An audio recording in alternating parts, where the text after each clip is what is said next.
Hi friends, இன்றைக்கி நம்ம பார்க்க போகிறது ஹெப்படைட்டிஸ்.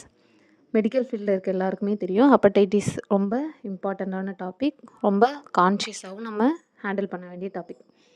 ஸோ லிவரில் இன்ஃப்ளமேஷன் ஆகும். மெயின்லி எதால் வரும் அப்படின்னு பார்த்தோன்னா வைரஸ் அஃபெக்ட் பண்ணும். அது இல்லாமல் ஆல்கஹால் யூஸ் பண்ணுறவங்க, ஆட்டோ இம்யூன் டிஸார்டர் இருந்தால் வரும். இல்லை டாக்ஸின்ஸ் ரொம்ப எடுத்துக்கிட்டோம் மெடிக்கேஷனால், அதனால எல்லாம் ஹெப்படைட்டிஸ் வரும். இதில் நிறைய டைப்ஸ் இருக்குது.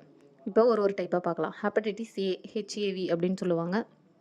இது ஃபீக்கோ ஓரல் ரூட்டு. நம்ம ஃபுட்டு, வாட்டரில் கண்டாமினேஷன் ஏதாவது இருந்துச்சு அப்படின்னா ஹெப்படைட்டிஸ் ஏ வைரஸ் அஃபெக்ட் பண்ணும். இது அக்யூட் ஸ்டேஜ் தான், ரொம்ப நாள்லாம் இருக்காது, அக்யூட்டாகவே காமிச்சு கொடுத்துரும். Next hepatitis B. ஸோ இது நம்ம வேக்சின் போட்டிருக்கோம்.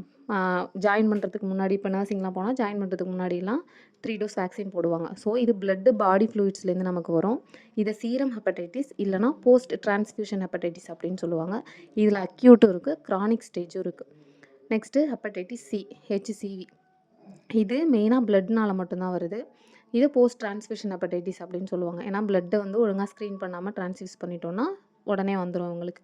இதுலேயும் அக்யூட் அண்ட் க்ரானிக் ஸ்டேஜ் இருக்குது. அடுத்து ஹெப்படைட்டிஸ் டி வைரஸ்.